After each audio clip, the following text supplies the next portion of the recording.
Hello, Gene Schwimmer here. Welcome to today's vlog. If you've been following this vlog regularly, then you know that for the past 3 days I've been talking about Hong Kong, and I was hoping to get off the subject of Hong Kong, and my hopes and maybe yours have been fulfilled because we are now leaving Hong Kong and moving on to the sunny Middle East, where I want to talk about the recent brouhaha, controversy, contretemps, whatever you want to call it, about Israel's refusal to let two Democratic Congresswomen, Ilhan Omar and Rashida Tlaib, visit Israel. I want to talk about, well, one obvious reason for, well, I'll be reading from Netanyahu's own statement, but in my personal opinion, they are both anti-Semites, especially Ilhan Omar. Democrats should be ashamed that she is on any committee, let alone the Foreign Affairs Committee.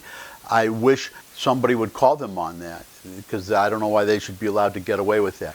The main reason I want to talk about this subject is to give Netanyahu some advice. So let me set the stage by reading from the Prime Minister Benjamin Netanyahu's official statement regarding Israel's refusal to admit these two Congresswomen, whom I personally believe to be anti-Semitic. It's not the main subject. Well, I'll just let the letter speak for itself. What I'm going to eventually get at is my advice to Benjamin Netanyahu how to handle this situation and similar ones in the future, because this could come up again. So let me just read from the letter. Here we go. Congresswomen Tlaib and Omar are leading activists in promoting the legislation of boycotts against Israel in the American Congress. Only a few days ago, we received their itinerary for their visit in Israel, which revealed that they planned a visit whose sole objective is to strengthen the boycott against us and deny Israel's legitimacy. For instance, they listed the destination of their trip as Palestine and not Israel. And unlike all Democratic and Republican members of Congress who have visited Israel, they did not request to meet any Israeli officials, either from the government or from the opposition. So that alone, that justifies Netanyahu and Israel not letting them into the country. It's obvious what they're doing.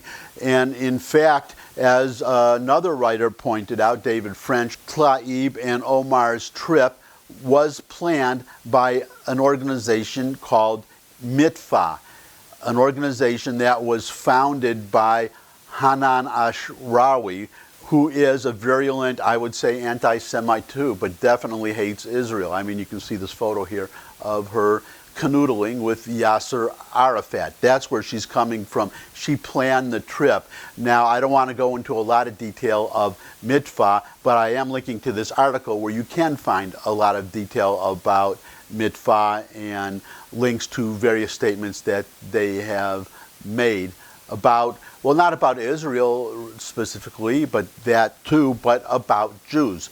They definitely are an anti-Semitic organization. So we know the whole purpose behind this planned trip. Now, the problem, well, they're going to get pushback from Democrats who, in my opinion, have gone off the deep end anyway, as far as extremism goes, and not just in geopolitical issues. But it was easy to predict that they were going to slam Benjamin Netanyahu for what he did, and some Republicans did too. This is my advice if you're watching this, Prime Minister Netanyahu, and if you're not, you should. You should be watching my vlogs. Everybody should.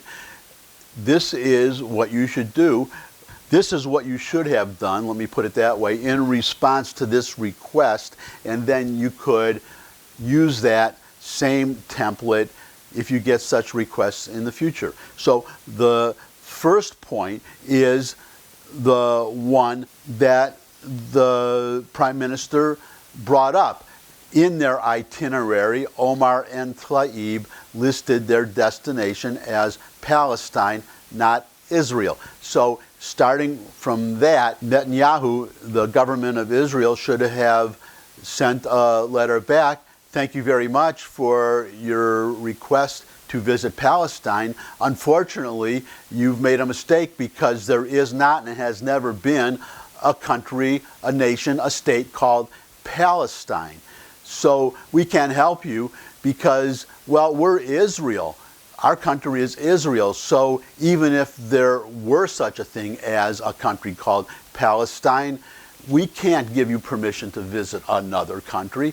So my advice is, respectfully, wait until there is a Palestine, and if there ever is a Palestine, then you can ask the government of the nation of Palestine to let you visit. That would be number one. That probably would end the matter right there. But if not, if Omar and Tlaib were to send a new letter saying, okay, our itinerary is Israel, then Netanyahu should send another letter back and say, okay, thanks for clarifying, you mean Israel. Now there's one more issue we have to take care of, because there is a dispute over what is Israel. What are the borders of Israel? So here enclosed with our letter is a map of the area. Please, on this map, indicate the area that you consider Israel. Draw the specific border of the area that you consider Israel, and we will be happy to let you visit those areas, to visit Israel, what you consider Israel.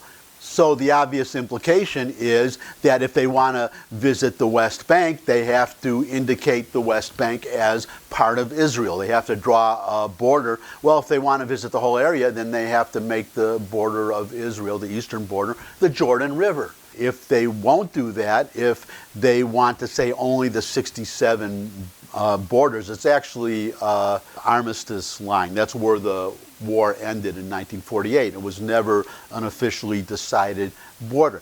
But if that's all they consider Israel, then that's the only area that they can visit. If they consider Jerusalem to be divided into an East Jerusalem and a West Jerusalem, then they can visit West Jerusalem, but they cannot visit East Jerusalem because they do not recognize that part of Jerusalem as Israel. So you see, you're being very polite, but you're forcing Omar and Tlaib to make a statement, to recognize Israel and to recognize certain borders. And if they won't recognize, say, the West Bank as Israel, they'll only be able to visit, well, Tel Aviv and part of Jerusalem and Haifa and lots of nice places to visit. And I understand that the restaurants are very good there too. So they will be well fed. And Netanyahu could even, out of generosity, pick up the tab for their meals. And this is a template that could be applied to future requests by other Israel haters, or let's be frank, Jew haters that want to come to Israel.